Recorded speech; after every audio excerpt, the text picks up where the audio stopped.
Cinema ಅಂತ ಕೇರಳಿಗರಿಂದಲೂ ಇತರ ಸಿನಿಮಾಭಿಮಾನಿಗಳಿಂದಲೂ ಚೀಮಾರಿ ಹಾಕಿಸಿಕೊಂಡ the Kerala story ಎನ್ನುವ ಸಿನಿಮಾ ಕೇರಳವನ್ನ ತೋರಿಸಿದ ರೀತಿಯನ್ನ ಸ್ವತಃ ಕೇರಳಿಗರೇ ಅಪಹಾಸ್ಯ ಮಾಡಿ ಟ್ರೋಲ್ ಮಾಡಿದ್ದು ನಿಮಗೆ ನೆನಪಿರಬಹುದು. ಆದರೆ ನಿಜವಾದ ಕೇರಳ ಸ್ಟೋರಿ ಯಾವುದು? ನಿಜವಾದ ಕೇರಳವೆಂದರೆ ಹೇಗಿರ್ತದೆ ಅನ್ನೋದಕ್ಕೆ ಮಲಯಾಳಂ ಸಿನಿಮಾ ರಂಗದೊಳಗಿನ ದಿಗ್ಗಜರ ನಡುವಿನ ಮನುಷ್ಯ ಪ್ರೀತಿಯ ಸನ್ನಿವೇಶಗಳ ಘಟನೆಗಳು ಇಲ್ಲಿವೆ. ಇವು ಸ್ವತಃ ನಟರೇ ಹಲವು ಬಾರಿ ಮಲಯಾಳಂ ಸಂದರ್ಶನಗಳಲ್ಲಿ ವೇದಿಕೆಗಳಲ್ಲಿ ಪ್ರಸ್ತಾಪಿಸಿದ ವಿಷಯಗಳೇ ಆಗಿವೆ. ಮಲಯಾಳಂನ ಪ್ರಸಿದ್ಧ ನಿರ್ದೇಶಕ ನಟ ಶ್ರೀನಿವಾಸನ್ ಅವರ ಮದುವೆ ಪ್ರಸಂಗ ಇದು. ರಿಜಿಸ್ಟರ್ ಆಫೀಸ್ನಲ್ಲಿ ನಾಳೆ ಮದುವೆ, ಊರಿಗೆ ಹೊರಡಬೇಕು, ಕೈಯಲ್ಲಿ 1 ಪೈಸೆ ದುಡ್ಡಿಲ್ಲ. ಇನ್ನೊಬ್ಬ ಪ್ರಸಿದ್ಧ ಹಾಸ್ಯ ನಟ ಇನ್ನಸೆಂಟ್ ಬಳಿ ಮದುವೆ ವಿಚಾರ ತಿಳಿಸಿ ಊರಿಗೆ ಹೋಗ್ತಿದ್ದೇನೆ ಅಂತ ಹೇಳಿದ್ರು. ಸಂಜೆ ಹೊತ್ತಿಗೆ 400 ರೂಪಾಯಿ ತಂದು ಶ್ರೀನಿವಾಸನ್ ಕೈಗಿಡ್ತಾರೆ ಇನ್ನಸೆಂಟ್. ನಿನ್ ಕೈಯಲ್ಲಿ ದುಡ್ಡೇ ಇರಲಿಲ್ಲ, ಇದು ಎಲ್ಲಿಂದ ಬಂತು ಅಂತ ಶ್ರೀನಿವಾಸನ್ ಕೇಳಿದಾಗ ಪತ್ನಿ ಅಲೀಸಳ 2 ಬಳೆಗಳನ್ನ ಅಡವಿಟ್ಟೆ, ಆ ಬಳೆಗಳಿಗೆ ಅಗತ್ಯ ಬಂದಾಗೆಲ್ಲ ಹೀಗೆ ಅಂಗಡಿಯಲ್ಲಿ ಕೂತು ರೂಢಿ ಇದೆ ಅಂತಾರೆ ಇನ್ನಸೆಂಟ್. ಇಷ್ಟಕ್ಕೆ ಕಷ್ಟ ಪರಿಹಾರ ಆಗಲಿಲ್ಲ. ಹುಡುಗಿಗೆ ಕನಿಷ್ಠ ಚಿನ್ನದ ತಾಳಿಯನ್ನಾದ್ರೂ ಕಟ್ಟಲೇಬೇಕು ಅನ್ನೋದು ತಾಯಿಯ ಒತ್ತಾಯ.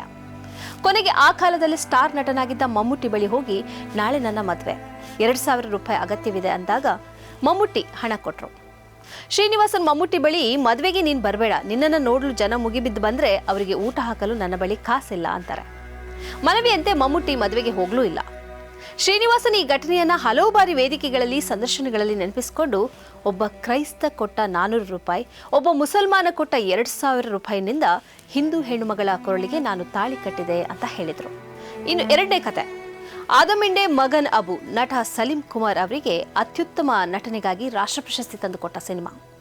ಹಜ್ ಯಾತ್ರೆಯ ಕನಸು ಕಾಣುವ ಬಡ ಕುಟುಂಬದ ವೃದ್ಧ ದಂಪತಿಯ ಹೃದಯ ಕಲಕುವ ಕತೆ ಅದು. ಸಿನಿಮಾ ಕೆಲಸ ಕಾರ್ಯಗಳೆಲ್ಲ ಮುಗಿದ ನಂತರ ನಿರ್ದೇಶಕ ಸಲೀಂ ಅಹಮದ್ ಬಳಿ ಮುಸ್ಲಿಮರಲ್ಲದವರಿಗೆ ಹಜ್ ನಿರ್ವಹಿಸಲು ಅವಕಾಶ ಇದೆಯಾ ಅಂತ ಪ್ರಶ್ನಿಸ್ತಾರೆ. ಸಲೀಂ ಕುಮಾರ್ ಇಲ್ಲ, ಆದರೆ ಮುಸ್ಲಿಮರೊಬ್ಬರು ಹಜ್ಗೆ ಹೊರಡುವುದಾದ್ರೆ ಅವರಿಗೆ ನೆರವಾಗಬಹುದು, ಅದಕ್ಕೂ ಪುಣ್ಯವಿದೆ ಅಂತಾರೆ ಸಲೀಂ ಅಹಮದ್. ಕೆಲ ದಿನಗಳ ನಂತರ ಊರಿನ ಬಡ ಕುಟುಂಬದ ವ್ಯಕ್ತಿಯೊಬ್ಬರ ಹಜ್ ಯಾತ್ರೆಯ ಸಂಪೂರ್ಣ ಖರ್ಚನ್ನ ಭರಿಸ್ತಾರೆ ಸಲೀಂ ಕುಮಾರ್. ಅಷ್ಟೇ ಅಲ್ಲ, ಕೊಚ್ಚಿನ್ ಹನೀಫ್ ಅವರ ತಾಯಿಯ ಅಂತಿಮ ಯಾತ್ರೆಯಲ್ಲಿ ಶವಮಂಚದ ಒಂದು ಬದಿಯಲ್ಲಿ ಹೆಗಲು ಕೊಟ್ಟು ಮಸೀದಿವರೆಗೆ ಹೆಜ್ಜೆ ಹಾಕಿದ್ದರು ಸಲೀಂ ಕುಮಾರ್. ಎಲ್ಲರೂ ಲಾ ಇಲಾಹ ಇಲ್ಲಲ್ಲಹ ಎನ್ನುವುದನ್ನು ಕೇಳಿಸಿಕೊಂಡು ತಾನೂ ಯಾತ್ರೆಯುದ್ದಕ್ಕೂ ಅದನ್ನು ಜಪಿಸುತ್ತಾ ಸಾಗಿದ್ರು. ಮಹಿತ್ ನಮಾಜ್ಗೆ ಅಂದರೆ ಪಾರ್ಥಿವ ಶರೀರವನ್ನ ಮಸೀದಿಯೊಳಗೆ ಎದುರಿನಲ್ಲಿ ಇರಿಸಿ ಅಂತಿಮ ಗೌರವದಂತೆ ಸಲ್ಲಿಸುವ ನಮಾಜ್. ಮೊದಲು ಎಲ್ಲರೂ ಉಜು ಅಂದರೆ ಕೈಕಾಲು ಮುಖ ತೊಳೆದು ಶುದ್ಧಿಯಾಗೋದು ಮಾಡ್ತಿದ್ದದ್ದು ನೋಡಿ ತಾನೂ ಕೂಡ ಉಜು ಮಾಡಿ ಮಸೀದಿಯೊಳಗೆ ಹೊರಟ ಸಲೀಂ ಕುಮಾರ್ನನ್ನ ದೂರದಿಂದಲೇ ಕಂಡ ಕೊಚ್ಚಿನ್ ಹನೀಫ್ ಕೈ ಸನ್ನೆ ಮೂಲಕ ಬೇಡ ಅಂತ ಮನವಿ ಮಾಡಿದ್ರಿಂದ ಹೊರಗಡೆ ನಿಂತರು. ನಮಾಜ್ ಮುಗಿದ ಬಳಿಕ ಹೊರಗಡೆ ಬಂದು ಸಲೀಂರನ್ನ ತಬ್ಬಿಕೊಂಡು ನಿನಗೆ ಹೇಗೆ ಕೃತಜ್ಞತೆ ಹೇಳಲಿ ನಾನು ಅಂತ ಅಳ್ತಾ ಹೇಳಿದ್ರು. ಅದಕ್ಕೆ ಸಲೀಂ ಏನು ಬೇಡ, ನಾನು ಸತ್ತಾಗ ನನ್ನ ಹೆಣಕ್ಕೆ ಹೆಗಲು ಕೊಡು, ಅದೇ ಸಾಕಲ್ಲ ಅಂತ ಹೇಳಿದಾಗ ಹಾಗೆಲ್ಲ ಹೇಳಬಾರ್ದು ಅಂತ ಬೈದಿದ್ರು. ಹನೀಫ್ ನಿಧನರಾಗಿ 16 ವರ್ಷಗಳಾಗಿದ್ದು ಸಲೀಂ ಕುಮಾರ್ ಕೂಡ ಇತ್ತೀಚೆಗೆ ಇಲ್ಲವಾದ್ರು. ಇನ್ನೊಂದು ಕತೆ, ಕುರಾನ್ನೊಳಗಿದ್ದ ಆ 10 ರೂಪಾಯಿ. ಮಲಯಾಳಂ ಚಿತ್ರರಂಗದಲ್ಲಿ ಮರೆಯಲಾಗದ ಹೆಸರು ಕೊಚ್ಚಿನ್ ಹನೀಫ್ ಅವರದ್ದು. ಅಸಾಧಾರಣ ಪ್ರತಿಭೆಯ ಹಾಸ್ಯ ನಟ. ಅತ್ಯಂತ ಬಡತನದ ಬದುಕು ಸಾಗಿಸಿದ ಕೊಚ್ಚಿನ್ ಹನೀಫ್ ಬೆಳಗ್ಗೆ ಟಿಫನ್ ಮಾಡ್ತಿರ್ಲಿಲ್ಲ, ನೇರವಾಗಿ ಮಧ್ಯಾಹ್ನ ಹೋಟೆಲ್ಗೆ ಹೋಗಿ ಪರೋಟ ತಿಂದು ಹೊಟ್ಟೆ ತುಂಬಿಸಿಕೊಳ್ತಿದ್ರು. ಇನ್ನೊಬ್ಬ ನಟ ಮಣಿಯಾನ್ ಪಿಳ್ಳ ರಾಜು ಒಮ್ಮೆ ಕೊಚ್ಚಿನ್ ಹನೀಫ್ರ ಬಳಿ ಹೋಗಿ ಹಸಿವಾಗ್ತಿದೆ, ಏನಾದ್ರೂ ತಿಂದು ಬರ್ತೇನೆ, ದುಡ್ಡಿದ್ರೆ ಕೊಡು ಅಂತ ಕೇಳಿದಾಗ ಕಬಾಟ್ನಲ್ಲಿದ್ದ ಕುರಾನ್ ಪುಸ್ತಕದ ಎಡೆಯಲ್ಲಿದ್ದ 10 ರೂಪಾಯಿಯ ನೋಟ್ ತೆಗೆದು ರಾಜು ಕೈಗಿಡ್ತಾರೆ ಹನೀಫ್. ನೇರವಾಗಿ ಹೋಟೆಲ್ ಕಡೆ ಹೆಜ್ಜೆ ಹಾಕಿದ ರಾಜು ಹಸಿವು ನೀಗಿಸಿಕೊಂಡು ಹನೀಫ್ರ ಬಳಿ ಬರ್ತಾರೆ. ಮಧ್ಯಾಹ್ನದ ಹೊತ್ತು ಕಳೆದ್ರೂ ಹೋಟೆಲ್ ಕಡೆ ಹೋಗದೆ ಸುಮ್ಮನೆ ಕೂತಿದ್ದ ಹನೀಫ್ರನ್ನ ಕಂಡು ನೀನೇನು ಇವತ್ತು ಹೋಟೆಲ್ಗೆ ಹೋಗ್ತಿಲ್ಲ ಅಂತ ಕೇಳ್ತಾರೆ. ಕೊಚ್ಚಿನ್ ಹನೀಫ್ ನಗ್ತಾ, ನನ್ನ ಬಳಿ ಇದ್ದದ್ದೇ ಆ 10 ರೂಪಾಯಿ, ಅದನ್ನು ನಿನಗೆ ಕೊಟ್ಟೆ, ನಿನಗೆ ಹಸಿವು ತಡೆದುಕೊಳ್ಳಲು ಸಾಧ್ಯವಿಲ್ಲ ಅಂತ ನನಗೆ ಗೊತ್ತು, ಆದರೆ ನನಗದು ಅಭ್ಯಾಸ ಅಂತಾರೆ. 2010ರಲ್ಲಿ ಕೊಚ್ಚಿನ್ ಹನೀಫ್ ಬಹು ಅಂಗಾಂಗ ವೈಫಲ್ಯದಿಂದ ನಿಧನರಾದಾಗ ಅಂತಿಮ ದರ್ಶನಕ್ಕೆ ಬಂದ ಮಮ್ಮುಟ್ಟಿಯನ್ನ ತಬ್ಬಿಕೊಂಡು ಬಿಕ್ಕಿ ಬಿಕ್ಕಿ ಅಳುವ ಮಣಿಯಾನ್ ಪಿಳ್ಳರಾಜು ಅವರ ಫೋಟೋ ಇದು. ಅಂದು ಹನೀಫರ ಮಾತು ಕೇಳಿದಾಗ ಬರಬೇಕಿದ್ದ ಅಳು ಹನೀಫರು ಹೊರಟಾಗ ಧಾರಿಯಾಗಿ ಹರಿದದ್ದು. ಮಮ್ಮುಟ್ಟಿಯ ಅತ್ಯಾಪ್ತನಾಗಿದ್ದ ಹನೀಫರ ನಿಧನಕ್ಕೆ ಮಮ್ಮುಟ್ಟಿ ಕೂಡ ಮಕ್ಕಳಂತೆ ಅಳುತ್ತಾ ನಿಂತಿದ್ರು.